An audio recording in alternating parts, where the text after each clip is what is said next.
Well, hey everybody, welcome back to the channel. If you're new around here, I'm Uncle Reddit, and this is r/Tales from Tech Support. It's a little earlier in the day than I'm used to recording, and the sun's going to be in and out, so the light's going to get weird again. What's new? Alright, let's read some stories. Don't click that button, and don't annoy the tech guys. FYI, I'm not a native speaker and live in Germany, so I might get some of the English IT terminology wrong. Sorry about that. This happened during the mid-2000s. I was working for an IT company and was part of a small sales team that focused on IT trainings, mostly sysadmins. There were 3 sales managers and 2 assistants, me and S. Aside from one of the sales managers, I was the one with the most knowledge about computers. I often acted as the first troubleshooter when it came to computer problems before calling in tech support. It was a smallish company, so tech support was usually handled by our apprentices and trainees. Tech support was also 2 floors down, so they usually just showed up in person. I'd been with that company for a few months. S had been with them for a few years. S was the one who'd trained me. Keep that in mind for later. She was also someone who was fake friendly and didn't get along with the tech guys. With none of them. Another reason why they usually came to me with questions or issues. That day, S and I were alone in the office. Our desks were several feet apart. Open plan office, so no cubicles.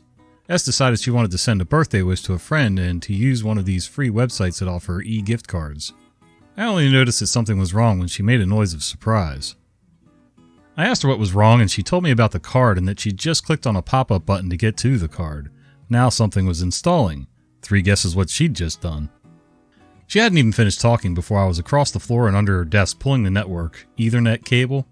Then I called tech support and told them what was going on. Instead of one of the apprentices, the team lead for tech support himself showed up. He looked at her desktop and agreed with me that she'd probably installed a virus and praised me for my quick thinking. He told us that he probably would have to completely reinstall her computer. No biggie, right? Wrong. S, totally flustered, but what about my files? Turned out that she had saved all of her project and work files on her desktop. All of them. Company policy was to save everything either on our private network drive or on the team network drive, which were backed up daily, not on the computer. Something she had explained to me during my initial training. If you looked at her screen, her whole desktop was littered with files, including private stuff. Tech team lead looked at me as if I was able to explain to him what she'd been thinking, why she'd done that. Unfortunately, I was asking myself the same question. He took her computer with him and I'd been right. She'd installed a virus, or a worm, I don't remember what exactly it was. And that by pulling the network cable, I'd probably prevented the virus from spreading. While he didn't say it out loud, he hinted strongly that they hadn't even tried to save her files and just set up her computer, deleting all of her files. Yeah, they really didn't like her. Even years later, I'm still grinning about that incident. I didn't like her either. I don't understand. You're going to get pop-ups occasionally. It happens. Even when you go to legit websites, somehow there's occasionally going to be a pop-up that comes up. But before you start clicking on stuff, why don't you read what it says? Or maybe just avoid the pop-up, close the pop-up, and not do that again. Better yet, don't do personal stuff on a company computer. The time the fire suppression system caught fire. For a while, I had a contract gig working for a big company. Part of my responsibilities involved some work in a small server room. This server room had its own fire suppression system, separate from the system in the rest of the building.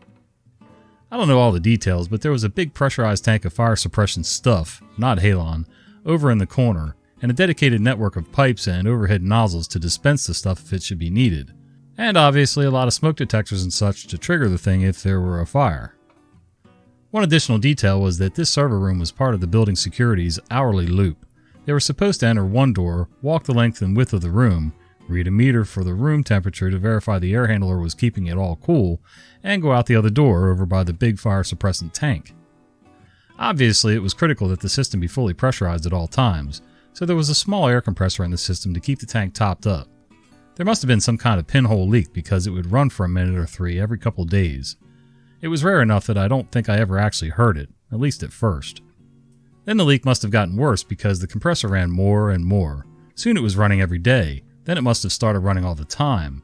I wasn't there when it happened, but I was told after the fact that the security guy had been doing his hourly loop and spotted the compressor letting out its magic smoke. So he grabbed a handheld fire extinguisher and put out the fire. No telling what would have happened if the smoke detectors had actually gone off. After all, the big tank was probably not adequately pressurized. But I imagine the system also tied into an EPO switch, so I think the whole room would have gone down. Yeah, I don't know what that fire suppression stuff would have been. I know halon was used quite a bit back in the day.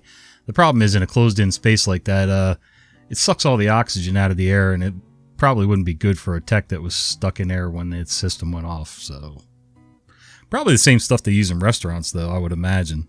And I didn't see anywhere in the story where anybody reported that the pressurized system, the compressor for the pressurized system, was continuously running. Like, there wasn't a maintenance guy that like checked on that kind of stuff once in a while. Usually those things are supposed to be inspected every so often and certified, at least yearly. Just seems odd. I don't know. Changed my password and now the email doesn't load. You know where this is going. User, I don't know why this doesn't connect. Me, okay, is there any error message? User, there's this box that keeps popping up that I just X out of anytime I start the application. Me, okay, let's restart it and see what it says. User, it's asking for my username and password for some server. Me, what's the server? User, company email server. Okay, so have you put in your user ID and password here yet? User, no, I didn't know what it was connecting to.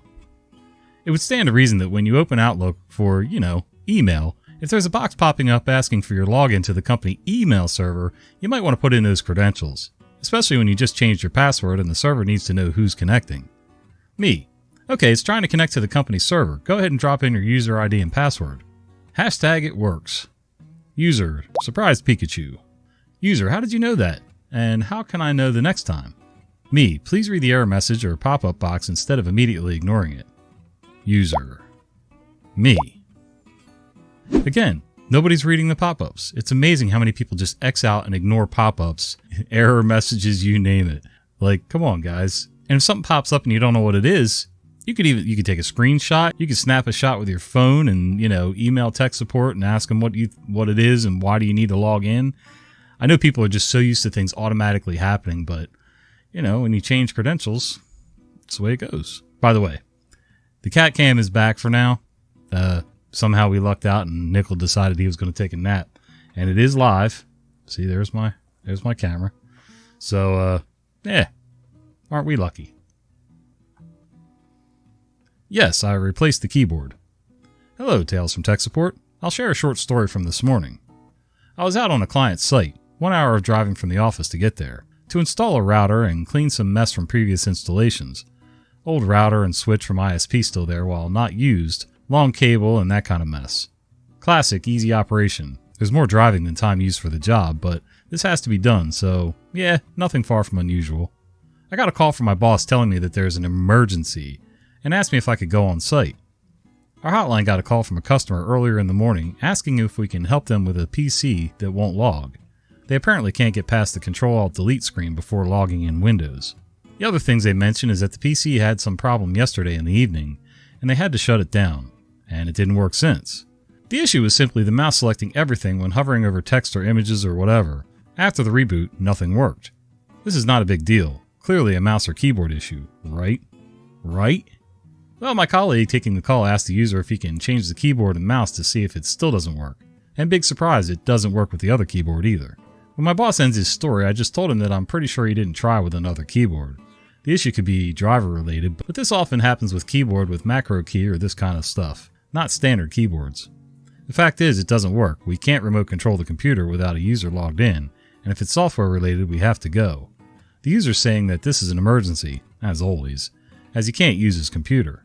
Guess what? Their office is another hour from where I was, and around 40 minutes from my office, so that already was looking for a late lunch break. I hate late lunch breaks. I get on site around 1 hour later. The user is on his lunch break. I didn't have mine yet, and I'm at least 40 minutes away from it. I hate it. They ask for an emergency and just leave the office to go get lunch break? Like, seriously? Never mind. I asked someone on site where's the computer. No, I will not wait for the user. I'm damn hungry. I get in front of the computer and tried multiple things. At first, the reboot. We can't trust the user about reboots. We all know that. Then I changed the keyboard USB port. We never know. Still not working. Before getting deep into software problems or that kind of stuff, I decided I'll just assume, for one moment, that this is the old keyboard, and it was never changed. I was just sure of it, and I'll try that first. I just tried a little thing, a key shortcut that would work even in the logging screen. Win plus P. Yup, that works. The keyboard works fine, only the Control-Alt-Delete doesn't work. Then my eye just noticed something. A key is stuck. A freaking key is stuck. I was right, they didn't change the keyboard, but worse, I got a late lunch. I'm now grumpy. I got to drive an extra hour for a stuck key. If you can guess what key was stuck with what I said, congrats to you. So yeah, don't forget, from Rules of Tech Support. Rule number 1, users lie. I'm writing this during my late lunch break. Have a nice day. Why lie about something so stupid like that? You could even say something dumb like, we don't have an extra keyboard for me to try, which you could always try from another colleague just to see if that's the problem, but yeah. And I'm sorry, but if you're trying to use those keys, you can tell when one is stuck, so yeah. Unable to remote into my desktop. I've been working in BPO IT service for years now and encountered some users whose common sense took a vacation from their minds. One such story is that from my last account, their last employees are, we call hybrid, that some weeks they're in office and some at home controlling their office PC using a remote desktop in their Citrix page. This one caller, since she was having network issues at home, she was permitted to go to the office. She called us in and said unable to remote into her computer. So that being said, I assumed she's at home. So I pinged her workstation and couldn't get a response. I asked if she could call to the office to ask someone to try restarting the computer or to check if it's on or has a network connection. Then she informed me she's at the office and seating next to her computer. So I probed her more, then the full story came to light. Continuing on from her home network issue, her office desktop has no connection, so she logged into the desktop next to hers and logged into Citrix to remote into her no network desktop. In the end, I explained to her that what she was trying to do is impossible since in order for you to remote into the computer itself needs to be on and online. So I logged the ticket and sent to their local IT to fix the computer to be online again. I just don't understand, man. If the initial computer's dead or has no connections, then what makes you think it's going to work from somewhere else? Ooh, I see another pair of feet. Oh, we got 2 cats, and the story's over. Well, guys, I hope you enjoyed these stories, and if you did, do me a favor. Would you consider giving this video a thumbs up, maybe subscribe to the channel, and don't forget to click that little bell icon so you don't miss the fat guy with the beard telling you stories. See ya!